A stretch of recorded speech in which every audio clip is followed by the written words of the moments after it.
Je tiens à vous dire merci. Merci de faire partie de mon podcast Fais voyager ton entreprise. Nous avons le grand plaisir maintenant de recevoir des invités pour faire des entrevues, pour qu'ils nous racontent eux-mêmes leur parcours. Vous le savez, je vous raconte souvent les histoires de mes clients actuels et passés, mais là, on va avoir le plaisir de les écouter ensemble, vous et moi. Fais voyager ton entreprise, c'est pour toi, entrepreneur. Que tu viennes de commencer ou ça fait plusieurs années, chaque épisode, nous parlerons d'un sujet entrepreneur, administrateur. Nous ferons voyager ton entreprise pour que tu puisses prendre le contrôle et surtout arrêter de gagner ta vie, mais plutôt de gagner une vie. Merci de passer ces quelques minutes avec moi aujourd'hui et c'est parti! Donc, aujourd'hui, nous recevons quand même l'expert en storytelling, Monsieur Brice Kamgang. Donc, est-ce que je le dis comme il faut, Brice? Magnifique, Lucie. Jamais on a prononcé mon nom de façon aussi belle. Merci, Lucie. Écoute, merci d'être avec nous aujourd'hui. Je dois vous dire aussi que Brice est le contributeur de leadership féminin. On en parlera un petit peu plus tard, mais raconte-nous, Brice, qu'est-ce qui fait de toi un entrepreneur aujourd'hui? Qu'est-ce qui t'a donné la fibre de devenir un entrepreneur? Merci beaucoup, Lucie. Merci pour ce podcast. Merci pour ce que tu fais, pour le travail que tu fais. Moi, je tiens vraiment à le souligner. Ça fait un moment que je te suis, que je regarde ce que tu fais. C'est extraordinaire. Je crois on est vraiment béni et privilégié de t'écouter, de consommer ton contenu. Tu donnes des choses, tu donnes de la valeur et ceci gratuitement. Pour moi, je trouve ça très important et je voulais vraiment te dire merci pour ta générosité, Lucie, et le travail que tu fais. Wow, wow! Mais ce n'est pas moi aujourd'hui qu'on reçoit. Brice, c'est toi!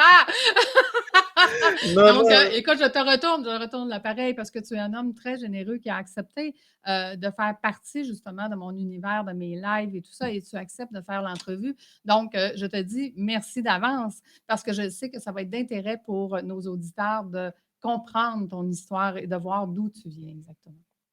En tout cas, merci à toi, merci aussi à nos auditeurs, à tes auditeurs et à ceux qui m'écoutent également, qui nous font le plaisir d'être là. Je pense que à chaque fois où quelqu'un nous accorde son temps pour nous Oui. écouter, pour nous regarder, et dans le cadre de ce podcast, c'est audio, donc on nous écoute, eh bien, c'est un privilège parce que cette personne-là nous donne une partie de sa vie. Le temps, c'est la vie. Quand on parle de notre vie, là, on parle du temps qu'on aura passé sur Terre. Donc, si quelqu'un s'arrête pendant 15, 30, 45, 60 minutes pour m'écouter, je suis très reconnaissant pour ça, à toi qui m'écoutes. Et j'espère que ce temps qu'on va passer ensemble va ajouter de la valeur à ta vie professionnelle, à ta propre vie, et que d'une manière ou d'une autre, tu pourras avoir un mot, une phrase, une histoire qui pourrait éventuellement t'inspirer. Alors, comment est-ce que je suis devenu entrepreneur? C'est comme ma vie d'entrepreneur. Tu m'as présenté tout à l'heure effectivement comme un expert du storytelling, je le suis. Et je suis devenu entrepreneur par la force des choses. Je n'avais pas forcément avant 2010 connaissance qu'il était possible de vivre de sa voix, de vivre de ce qu'on dit. Parce que ceux qui utilisaient leur voix, celles qui utilisaient leur voix, moi je voyais des acteurs au cinéma, je voyais des musiciennes, des musiciens, je voyais des slammers, des gens qui font de la poésie, etc. Mais je n'avais pas vu quelqu'un qui vivait parce qu'il parlait aux autres, parce qu'il pouvait inspirer les autres. C'est en 2010 que j'ai découvert ça. Lorsque mon ami et frère m'a remis un podcast, il s'appelle Pierre, il m'a remis un podcast un soir et il m'a dit, Brice, quand je t'observe, tu as tout pour parler comme ce monsieur. Oh. Pierre était venu me remettre ce iPod-là, je parle du podcast, mais je voulais dire le iPod, ce À iPod l'époque. gris, Oui. effectivement. J'ai encore le souvenir, c'était un après-midi. Il m'avait remis ce iPod, pourquoi? Parce que Pierre voulait créer une association dans notre quartier pour aider nos jeunes frères à éviter de sombrer dans la consommation des stupéfiants, la drogue, etc. Mm. Pierre avait une vision et il se disait, Brice, si on ne fait rien, on va perdre nos jeunes frères. Il faut qu'on fasse quelque chose. Et il a eu cette idée, et puis il m'a dit, Brice, je pense que tu peux présider aux destinées de cette association-là. Tu as le charisme nécessaire, on t'écoute et tout. Donc voilà.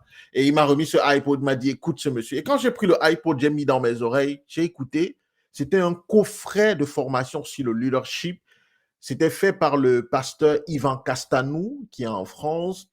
Et à l'intérieur de ce podcast, il parle du leadership et il va évoquer 3 noms qui vont revenir plusieurs fois. Et donc, ce que je vais faire, c'est que je vais aller regarder, mais qui sont ces gars? Il va parler de Jim Rohn, de Zig Ziglar et de Norman Vincent Peale. Et donc, je vais aller fouiller ces noms sur YouTube et je vais voir que c'est des gens qui vivent de la parole, qui sont des inspirational speakers, qui sont des motivational speakers. Et là, je vais dire, oh, that's the way to go. Ça, c'est la direction que je vais emprunter. Et oui, effectivement, ton ami avait tout à fait raison parce que Brice, sans le savoir, à ce moment-là, en 2010, tu as tout ce qu'il faut pour devenir, ce genre de personne. Tout à fait, tout à fait. Et moi, je ne le voyais pas forcément. Je ne savais pas qu'on pouvait vivre de cela. Et donc, c'est en 2010 que je comprends qu'il est possible de devenir entrepreneur dans ce domaine. Sauf que j'étais quand même passé par des moments assez difficiles. J'ai été abandonné par ma mère. J'ai eu une enfance difficile parce que je souffrais de l'absence de ma mère. On dit que les garçons sont attachés à leur mère et que les filles sont attachées à leur père. C'est le complexe d'Oedipe. Oui, je crois que je souffrais de ce complexe-là et ça m'a vraiment, vraiment fait de la peine quand j'étais enfant. Et donc, 2010 arrive comme une année où je me lance aussi dans le domaine professionnel parce que c'est l'année où j'ai l'équivalent du bac. Ici, au Québec, on appelle ça le bac. En Afrique, c'est la licence. En Europe aussi, c'est la licence. Donc, j'ai cette licence professionnelle et j'intègre le monde du travail en tant que salarié. Et quel âge as-tu, là, Brice? En Aujourd'hui, 2010? Non, en 2010, à ce moment-là? 2006, ça fait quoi? Ça doit faire 25. J'ai Mais 36 ans dans quelques jours. Donc, si on fait 2010, moins 2010, on enlève, ça fait quoi? 24 ans. Tu avais 24 ans. Voilà, je crois 24 ans par là. Donc, c'est à cet âge-là qu'effectivement, je me lance dans le domaine dans le domaine professionnel à temps plein, vraiment consacré et tout. Et j'avance. 2 ans après, c'est-à-dire en 2012, on m'informe que ma mère serait décédée dans un pays étranger. Ça faisait déjà quoi, 21 ans que je ne l'avais plus jamais revue. Je nourrissais l'espoir de la revoir un jour, mais là, c'était fini. On m'a dit Mais terminé.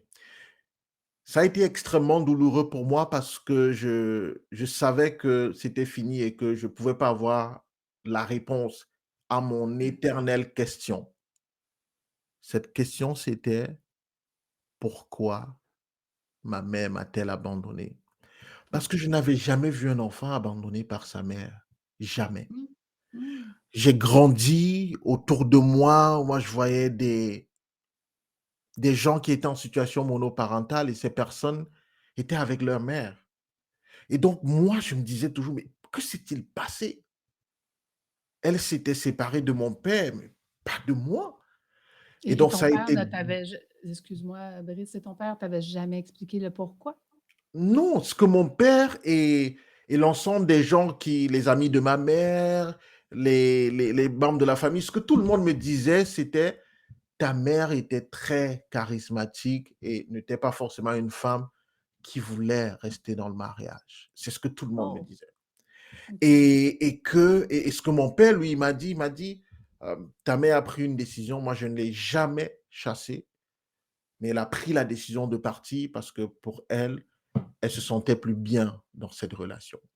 Et je ne sais pas pourquoi est-ce que elle est définitivement partie du pays, aucun contact, elle a coupé les ponts. Je ne sais pas, mon fils. Il m'a toujours Mmh. dit, je ne sais pas, je ne sais pas. Et donc, j'ai grandi comme ça, salarié jusqu'en 2016. Je travaillais dans une multinationale au Cameroun. Ma mère, dont on m'avait dit 4 ans plus tôt, en 2012, qu'elle était décédée, Mmh. réapparaît miraculeusement. Ben voyons. Elle n'était pas décédée ou elle réapparaît d'une autre forme? Je crois qu'elle n'était pas décédée. Je crois que et peut-être vous allez comprendre avec la suite de l'histoire ce qui s'était passé. Ma mère revient au Cameroun. J'étais au Cameroun à cette époque-là. Et le jour où on m'annonce qu'elle est revenue, vous imaginez toutes les émotions par lesquelles je suis passé. Absolument. Je m'en vais voir cette dame qui serait ma mère. Quand j'arrive, je la regarde. Elle ne ressemble pas à la mère que je m'étais imaginée et que j'avais dans mon esprit. Parce que moi, j'avais cette maman classe, propre. Et tout le monde me le disait, Brice, s'il y a une chose que ta mère avait de particulier, c'est qu'elle était d'une propreté maladive. Oh! Ta mère là, pas un grain de sable, pas un grain de poussière dans la maison, dans son entourage, tellement propre. Mais le jour là, celle que j'ai vue en face de moi était sale. Oh! Elle avait un t-shirt avec des taches sales et tout. Puis elle était bizarre, son visage. C'était pas la femme forte qui travaillait, qui était à son compte, qui Ah! voyageait, qui allait partout dans le monde et faisait du business. C'était pas elle que je voyais en face de moi. Mais l'instinct a fait que j'ai avancé vers elle, je l'ai embrassée et je lui ai demandé, maman, d'où viens-tu? Et là, elle Mmh. s'est mise à pleurer. Wow! Et la dame qui avait ramené ma mère m'a dit, écoute, Brice, assieds-toi, je vais te dire ce qui se passe. En fait, ta mère est malade. Oh! Ta mère souffre de folie et d'épilepsie. Elle fait des crises de folie. Et quand ça lui arrive, elle se déshabille toute nue, elle marche dans les rues, elle dort dans de vieilles voitures. Et moi, j'étais en mission dans ce pays-là où elle était. Et un jour, j'allais à l'église le matin, ta mère m'a interpellé. Elle m'a dit, s'il vous plaît, aidez-moi, je veux rentrer au Cameroun, je veux revoir mon enfant, s'il vous plaît, je suis pas folle, aidez-moi. Et, Oh! et je pouvais pas rester insensible parce que ta mère avait évoqué le Cameroun et on était dans un pays étranger et moi, je suis camerounais, c'était une compatriote. Mmh. Je ne Mmh. pouvais pas rester insensible parce que j'ai accouché beaucoup d'enfants et ta mère voulait rentrer revoir son enfant. Mmh. Et ça a fait que je me suis rapproché de ta mère. Et là, quand je me suis approché, elle m'a raconté son histoire. Je ne pouvais pas rester insensible à cette histoire. J'ai pleuré avec elle dans la rue et j'ai décidé de la prendre de la rue, de l'amener chez moi. Je l'ai hébergée. Et quand je rentrais au Cameroun, j'ai décidé de rentrer avec elle. Je suis heureuse que l'histoire que ta mère m'avait racontée ce jour-là était vraie. Et donc, voilà, chers auditeurs, voilà, Lucie, le jour où le déclic est arrivé. Ce jour-là, quand je suis rentré, j'ai dit à ma femme, écoute chérie, j'ai été capable de revoir ma mère plus de 25 ans après, 25 années, sans pouvoir prendre ma mère dans mes bras et l'appeler maman. 25 années à me demander pourquoi, pourquoi, pourquoi. Et si j'ai été capable de la revoir, c'est grâce à une inconnue Mmh. à qui elle a raconté son histoire. Et Mmh. là, j'ai eu la confirmation à quel point les histoires pouvaient être puissantes pour toucher le cœur des gens, pour influencer les gens, pour inspirer du monde. Puisque j'étais déjà dans la prise de parole, même si j'étais salarié, je le faisais à titre bénévole, je n'avais pas le temps parce que je travaillais dans une multinationale qui me prenait beaucoup, beaucoup de temps. Donc je le faisais déjà et tout le monde me trouvait bon dans ça. C'était vraiment comme mon appel. Et vous vous rappelez de ce que mon ami Pierre m'avait dit en 2010. Mmh mh. Donc là, ce soir-là, j'ai dit à ma femme, il faut que je me lance. Donc évidemment, ça n'a pas été facile, il fallait réfléchir comment on fait ça et tout. Et puis, le temps a passé, donc on est parti de juillet 2016 où ma mère est revenue à 2017. Et donc, j'ai démissionné en 2017. J'ai quitté cette entreprise qui qui me donnait beaucoup de confort. J'avais un revenu largement au-dessus de la moyenne au Cameroun. Mmh. Je pouvais Mmh. me payer des vacances à Dubaï avec ma femme, mon enfant. À l'époque, j'avais un enfant, un fils, et j'avais un style de vie qui était assez confortable. Tu as demandé, Lucie, mais qu'est-ce qui m'a poussé? Qu'est-ce qui m'a...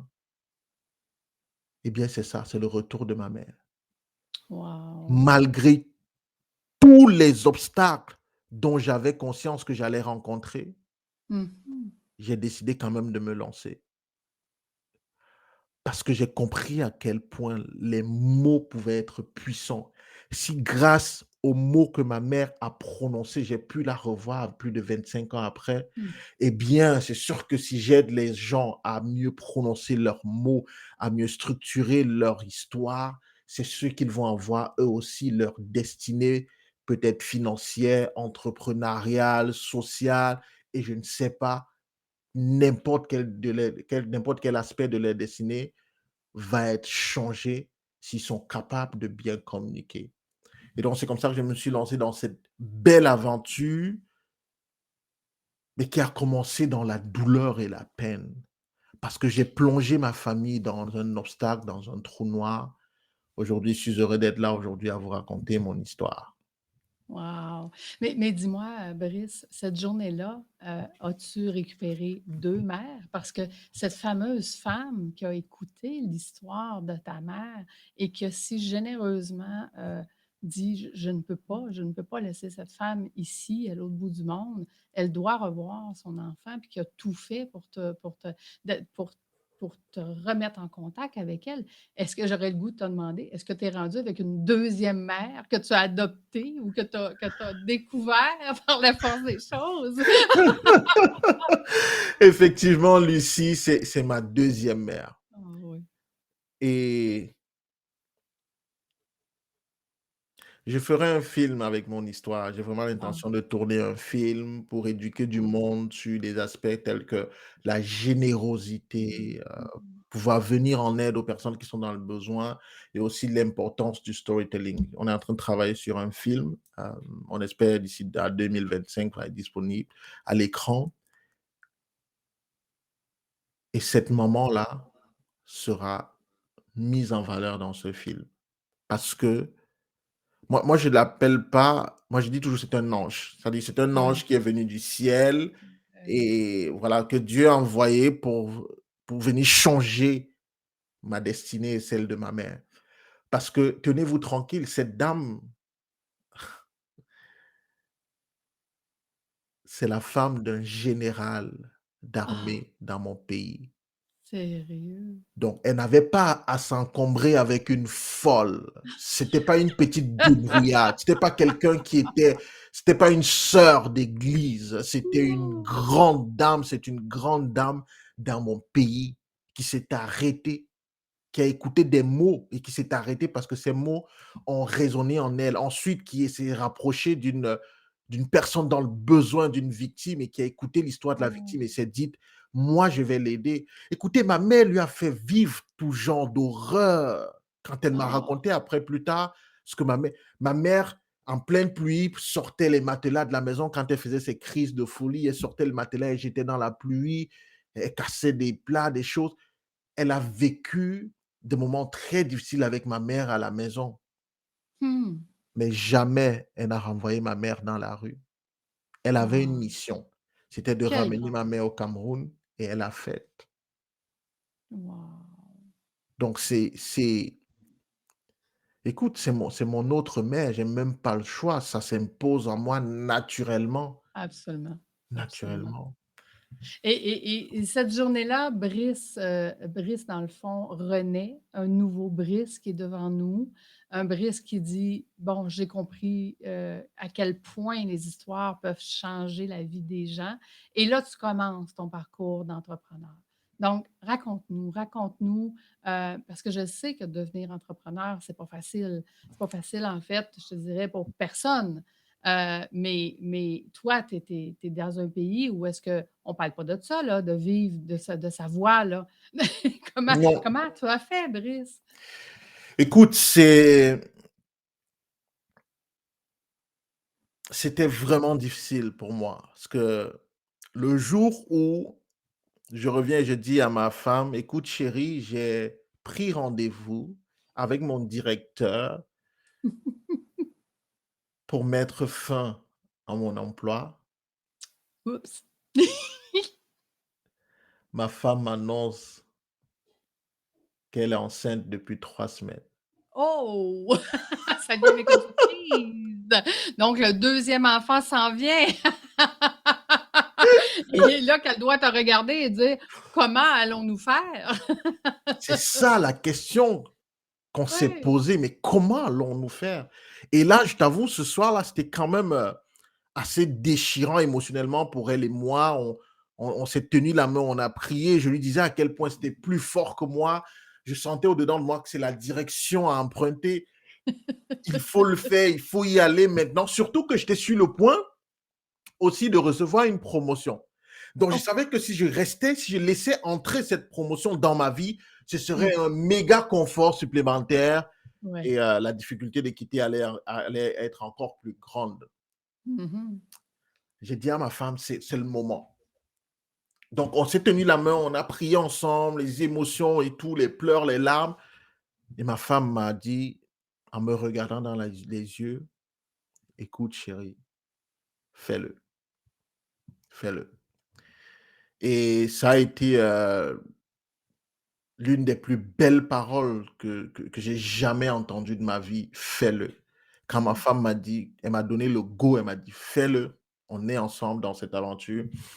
Je me suis senti plus confiant là. Je suis allé, puis j'ai quitté mon entreprise. Sauf que, comme tu l'as dit, c'était dans un environnement où les gens ne comprenaient même pas de quoi je parlais. C'est-à-dire que quand je venais à mon service, là, les gens me disaient, mais attends, C'est quoi ça? Brice, parler de sa voix. Voyons, ça donnera pas à manger parler de ça avec sa voix là. J'imagine ce que tu as dû entendre dire là, ça avait pas de bon sens. te promets, j'ai entendu toutes sortes de choses. Les gens me disaient, mais écoute, tu te crois où là? Ok, tu, tu n'as qu'à aller, tu n'as qu'à aller donner tes services peut-être à un politicien. Mais quel est même le politicien qui se forme dans ce domaine? Tu sais, c'est relativement Mmh. précaire, il n'y a pas de réelle structure et tout. Peut-être que maintenant les choses avancent, mais les gens n'avaient pas la culture de la prise de parole en public. Les gens n'avaient pas la culture du storytelling. Même ici au Québec, là, même ici, il y a plein de monde que je rencontre aujourd'hui en 2021 qui savent même pas ce que c'est que le storytelling. Ben non, Plein de monde. Brice, tu es sérieux? Oui, Ben, ils savent en pas ce fait, que c'est.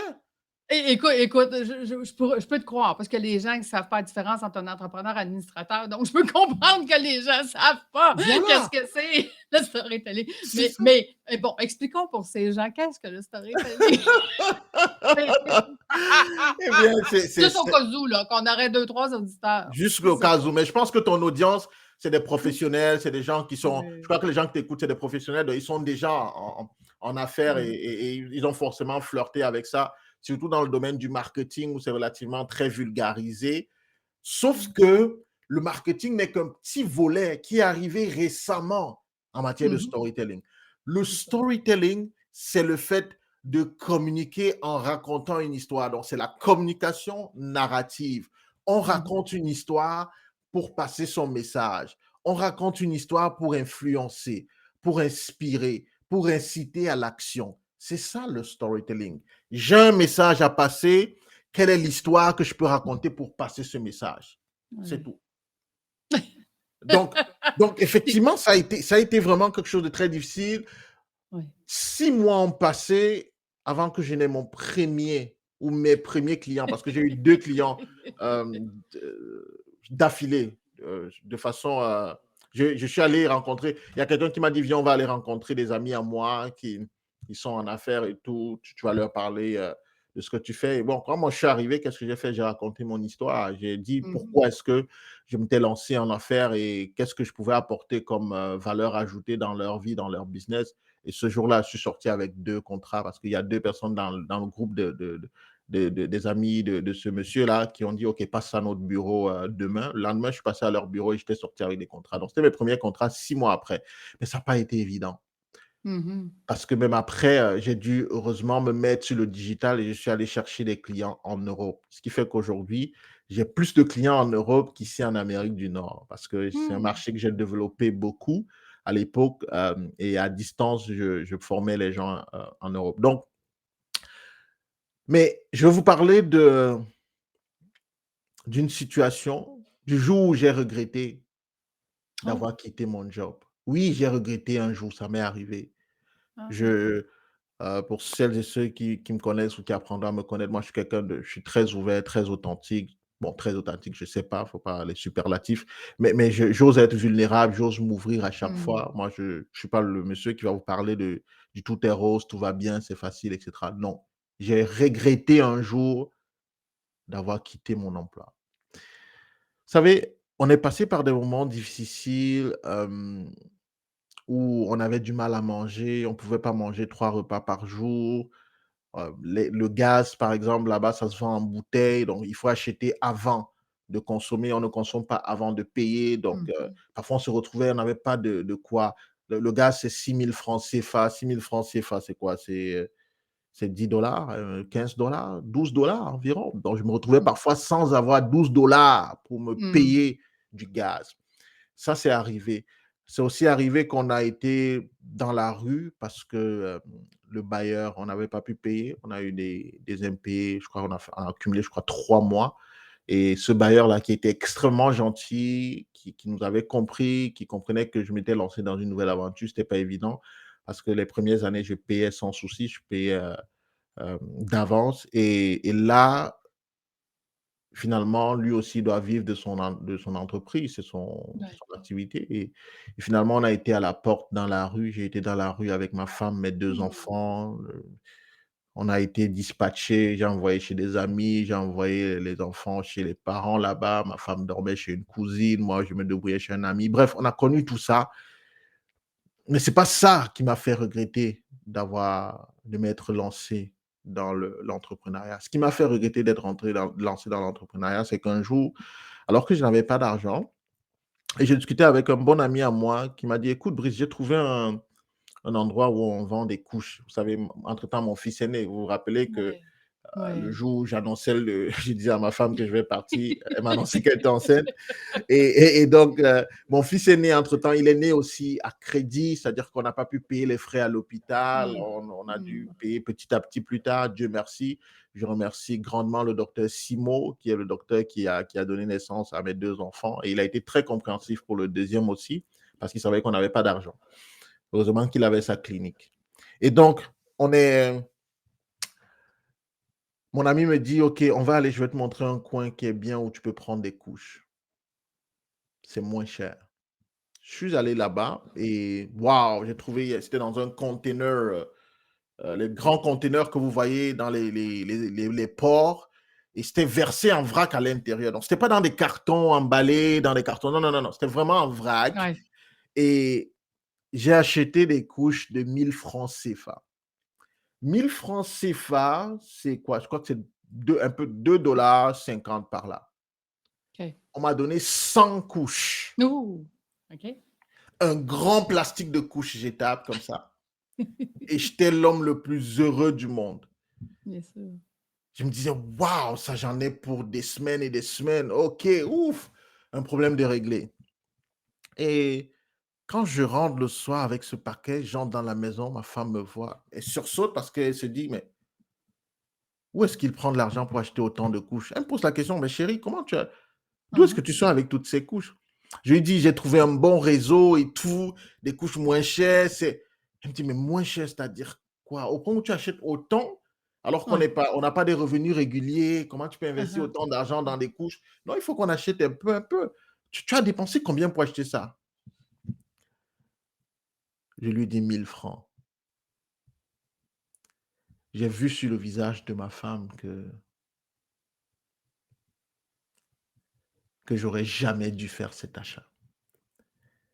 Elle Ah. m'a dit 1 000 francs, chérie, autant de couches? C'est combien de couches? Je lui dis 100 couches. Et l'homme tout heureux arrivé avec ses 100 couches pour 1 000 francs. Elle La dit, femme c'est comprend pas, pas, là. c'est ça. Elle dit, mais c'est pas pour 100 couches. Non, il y a quelque chose qui va pas. Non, non, non, non. Au départ, elle me dit, non, je vais pas mettre ça sur mon enfant. Non, non, non. Je vais pas mettre ces couches sur mon enfant. Non, non. retourne avec ça. Je lui ai dit, non, écoute, c'est sérieux, j'ai vu dans un conteneur importé, ça vient quand même de l'Occident, c'est des choses, il y a les qualités, ils ont quand même mais tout ce qu'il y a de positif, toute la perception qu'on a de Oui. l'Occident et tout, tu dis non, ce qui vient de l'Occident, c'est quelque chose de bien, c'est forcément bien, etc. Et elle a dit, OK, on va essayer. On a mis une couche à l'enfant, on s'est couché la nuit, on a dormi. Le lendemain matin, j'étais aux toilettes, je me lavais les dents et j'entends ma femme qui crie, qui s'exclame dans la chambre. Elle me dit, c'est quoi ça? Oups! Et là, je sors précisément des toilettes, je me dis, mais c'est quoi, chérie? Qu'est-ce qu'il y a? Elle me dit, regarde, regarde. Et je regarde les fesses de mon fils.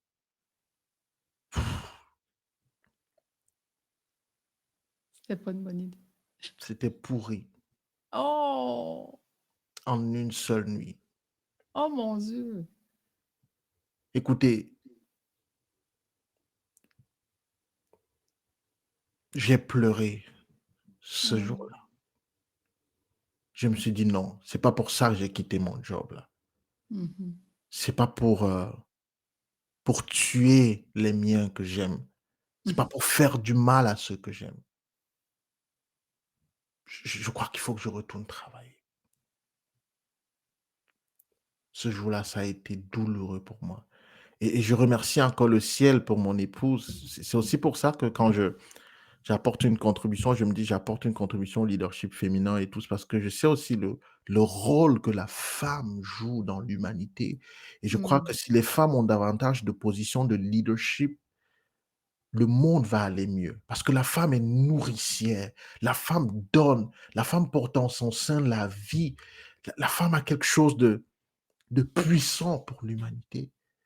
Et ma femme, elle en est le symbole parce qu'après, peut-être 1 heure de temps après, elle est venue me voir et elle m'a dit: «Ça va aller mon chéri, ça va aller» et j'ai senti comme un poids qui s'est déchargé de mes épaules. Mmh. Elle m'a dit: «On continue ce combat-là, ça va aller, c'est rien. On va juste jeter ces couches et tout, ça va aller» et là, moi, j'ai dit: «OK, moi je prends l'engagement. On va utiliser» et parce qu'après, il y a pas d'argent pour acheter des couches. On a utilisé les couches carrées. Je ne sais pas si vous connaissez les couches carrées, mais c'est des couches en tissu Oui. carré blanc. Normalement, Mmh. on met ça parfois sur le tapis allongé de l'enfant. Quand on a le tapis allongé, on Mmh mh. pose justement ces couches carrées en tissu là-dessus avant de longer Mmh. l'enfant. Ouais. J'ai dit à ma femme: «Quand il y aura pas de couches, on va utiliser les couches carrées et c'est moi qui vais en prendre soin. C'est moi qui les lave». Et on les lavait là, c'était à la main là. Donc je chauffais de l'eau, je lavais les couches de mon enfant et cetera. Je l'ai fait Mmh. et ce jour, j'ai regretté d'avoir quitté mon emploi et je remercie mon épouse de m'avoir soutenu parce que donc Mais voilà, c'est toi, ça, Brice, c'est ça. combien de temps après ces événements que tu as pu vraiment dire: «Merci d'avoir continué. Merci d'avoir cru et d'avoir poursuivi ce beau mandat de changer la vie des gens pour qu'ils racontent leur histoire». Ça a pris combien de temps dans ta vie pour que tu arrives là? 2017, quand je me lance et le jour où je suis vraiment reconnaissant, où je dis: «Brice, merci d'avoir choisi ce chemin», c'est en Mmh. 2019. En 2019, de mars à beh, c'est précisément le 11 mai 2019 que je lève les yeux vers le ciel et je pleure de joie. Wow! Le 11 mai 2019, c'était la finale du concours d'art oratoire que j'avais organisé au Cameroun. J'avais organisé un concours de prise de parole pour les jeunes Mmh. et je m'étais battu, j'avais pas d'argent assez, c'est vrai, mais les gens m'ont soutenu et on devait donner 1 million de francs CFA aux gagnants. 1 million de francs CFA, c'est à peu près 2 500 $ canadiens. Mmh. C'est énorme comme argent. C'était du jamais vu là. Et Mmh. j'ai dit ça, c'est ça que vaut le storytelling. Il faut qu'on donne ce montant pour que les gens comprennent à quel point c'est quelque chose de puissant. Lucie, ça a été beau, ça a été grandiose. Les gens se sont mobilisés dans tout le pays. Tout le pays, c'est peut-être exagéré, mais les gens ont bougé. On était dans 2 principales villes, dans la capitale économique, la capitale politique. On a fait des activités. Il y a eu une grande finale le 11, le 11 mai à Douala, au Cameroun, dans un hôtel, dans une salle d'hôtel qui était bondée. Oh, Écoute, les tickets, c'était 10 000 francs pour accéder. 10 000 francs, je crois que c'est 250 $, je crois. quand 10 000 francs. Euh, non, 200. Oui, je crois. 10 000 francs CFA, 250 $. 100 $, c'est 45 000. Non, c'est peut-être dans les 25 $. ouais, Le 25 $. ticket, OK. 25 $. J'étais Oui, là, je veux pas rien dire parce que je sais pas c'est quoi la valeur de différence, mais je me disais, il me semble que c'est beaucoup. c'est c'est trop, c'est trop. C'était 25. J'ai ajouté un zéro, mais c'était 25 $. Mmh. L'entrée, c'est pas évident pour tout le monde d'avoir Non, ça. non. Et puis pour une histoire de prise de parole, où on va écouter les gens parler là. Quelqu'un va investir 25 Mmh. $, il se dit, ben pourquoi ça? Mais les gens ont payé, Lucie. Wow. C'était plein. On a dit aux gens, on peut plus. Les gens disaient, on veut payer et entrer, rester debout derrière. Les... À la fin, les gens m'ont remercié. Les jeunes qui ont participé à ce concours, ceux qui ont gagné, ceux qui n'ont pas gagné, m'ont remercié. Jusqu'aujourd'hui, j'ai des jeunes qui continuent de m'écrire et me disent, Brice, s'il te plaît, c'est quand la prochaine édition? On a envie de revivre ça. Aujourd'hui, j'ai des jeunes qui ont pu trouver des emplois, qui s'expriment mieux dans leur emploi et qui Mmh. m'écrivent tous les jours et me disent, Brice, merci pour ce jour, merci pour ce Mmh. projet. Vous voyez, c'est ça. C'est le jour où j'ai levé les yeux et j'ai dit merci au ciel d'avoir permis que j'écoute cette petite voix en moi et que je suive ma destinée. Parce que l'impact ce jour était majeur, était majeur. Et donc voilà, c'était ça la date qui m'a particulièrement marqué dans le cadre de mon activité. Wow! Brice, écoute, tu es un invité merveilleux. On veut continuer d'entendre ton histoire, mais aujourd'hui, on va s'arrêter à ce moment. À ce moment Oh! où est-ce que tu es parti de j'ai une grosse job, je lâche mon travail, je vis un calvaire pendant quelques années, puis là, quelques années plus tard, on fait un événement comme ça là, puis on dit merci. Merci, j'ai cru, j'ai continué, grâce à ma femme, grâce à mes efforts, grâce à tout ce que la vie m'a emmené, puis que là, on réussit. D'abord, bravo. Bravo d'avoir Merci, continué. merci. Bravo d'avoir cru en toi, à ton projet.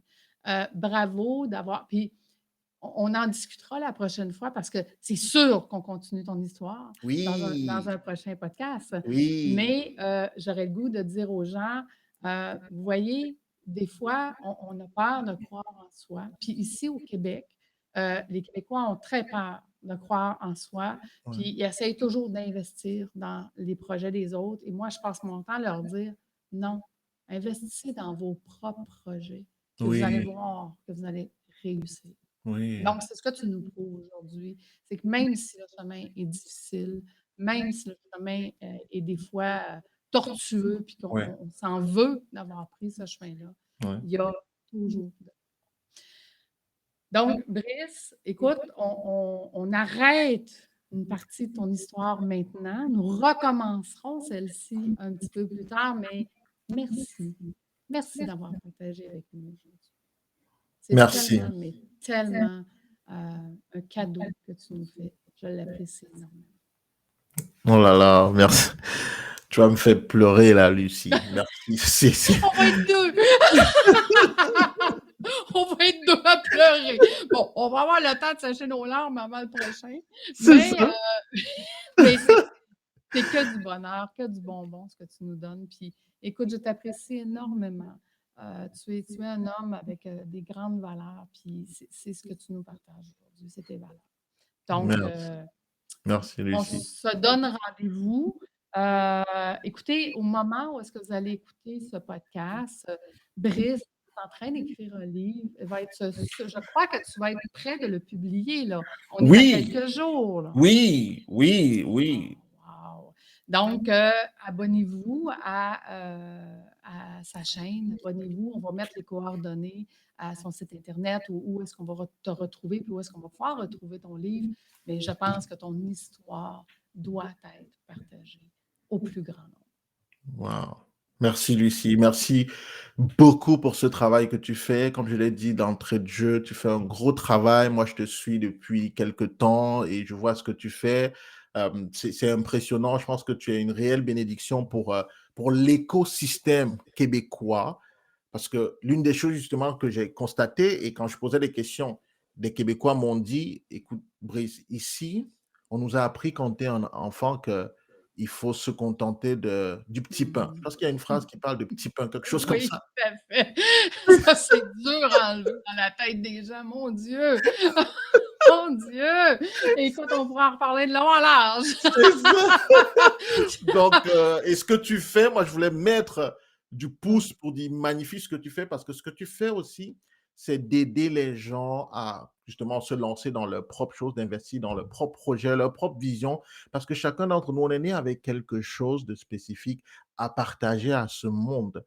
Et donc, merci pour ce que tu fais, toi. Merci pour ton invitation, de m'avoir invité. Merci aussi à tous les auditeurs qui ont pris la peine d'écouter mon histoire. Et donnons-nous rendez-vous dans quelques temps, quelques mois, je serai là. Non, tout à fait. Écoute, on aura une partie 2, partie 3, partie 4, parce qu'on pourrait jaser toute la journée, moi puis toi, tu comprends? Fait que je suis sûre que nos auditeurs vont attendre avec un grand plaisir la suite de cette histoire, parce qu'on n'est qu'au début encore. Là. On est au moment où tu remercies pour la première fois, mais depuis ce temps, il y a beaucoup de choses qui ont changé.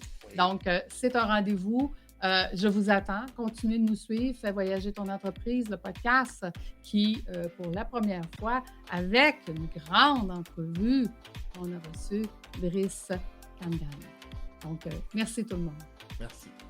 Ce n'est qu'un au revoir. À bientôt.